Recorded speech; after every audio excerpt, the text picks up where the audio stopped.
Crow Country is a classic survival horror game that follows Agent Mara Forrest as she investigates the eponymous amusement park and finds mysterious goings-on between the decrepit rides and the empty sideshows.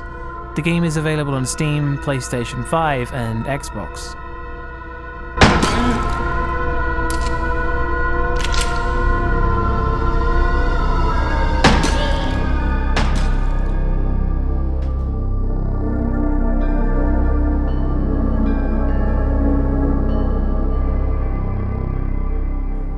Atmosphere.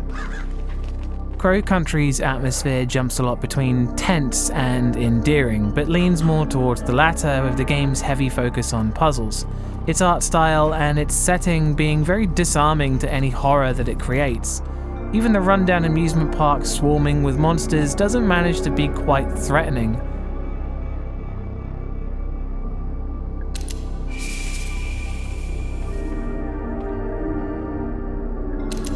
There's some great moments like the first foray into the dig site, which is very unsettling, but it's rare for the game to generate dread or fear from any of its environments, instead of intrigue or mystery.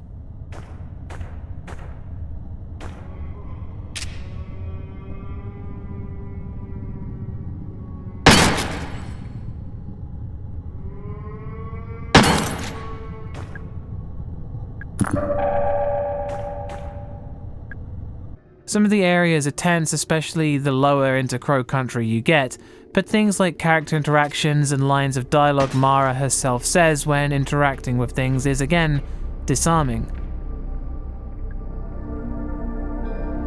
Whilst not dread-inducing, frightening, or even unsettling in places, the game's atmosphere maintains a familiar spookiness that lies underneath everything. Call it comfy horror if you want, but the game isn't trying to terrify you, just be eerie enough to keep the spookiness going. That's one Harry Mason.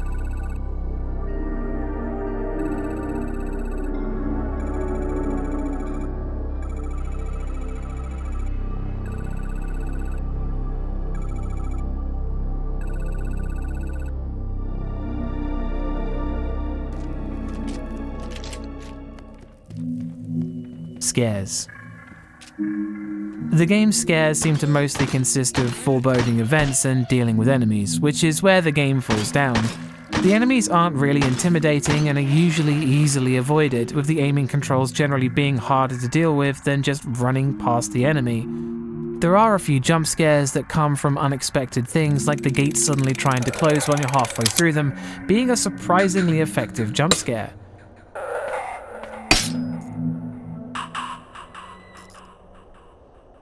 There are several traps laying around which can provide a short shock to engage with as well, but where the game goes hardest is its bigger moments, like being trapped in a crypt with a gun pointed at you and a ticking clock, as you frantically try to solve the riddle before you're shot. However, the game doesn't really try much else. The resource management was never much of an issue since it's very generous with both ammo and health, and some places seem to give ammo on repeat visits.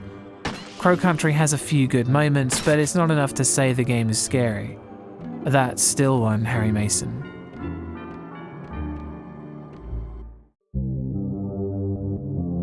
Sound design. The game's soundtrack delivers, with the deliberate droning and low-quality music giving more credence to the game's intended atmosphere. The sound font of a PlayStation game plays creepy melodies and daunting tunes that goes a long way to help that underlying spookiness that keeps the game going. The sound effects are really great, classic sounding effects that work in unison with the graphics and music to really sell the era in which the game is emulating. Drips and drops, ambient drones, and low-quality water effects sell the environments harder. There are some impressive sounds that the enemies make, especially in the dig site with the eerie moan that was disturbing to behold. There's no voice acting, with the game's dialogue being conveyed through text, and the directional audio works fine with the rotating camera. The sound design sticks to its era and has really mastered it. That's two Harry Masons. Gore. The game doesn't have a great deal of blood, just splatters on Mara's dress as she's injured. Outside of this, there's some on the surface in the torture chamber, which is more than likely fake since it's an amusement park, and the monsters shed little red particles of blood when you shoot them. The most hardcore the game gets is during the final boss fight when the water therein turns blood red.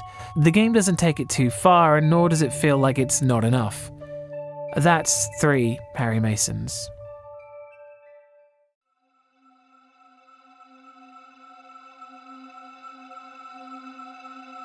Story. It's 1990. Special Agent Mara Forrest arrives at the theme park Crow Country on a missing persons report. She's searching for the mysterious Edward Crow who's gone missing. The story goes off onto some very typical survival horror tangents with experiments leading to a disaster that you witness, but there's a lot going on behind that with different characters, smaller stories you interact with throughout the game, and there's a surprising number of characters hanging around Crow Country with their differing personalities. It's hard to know who to trust.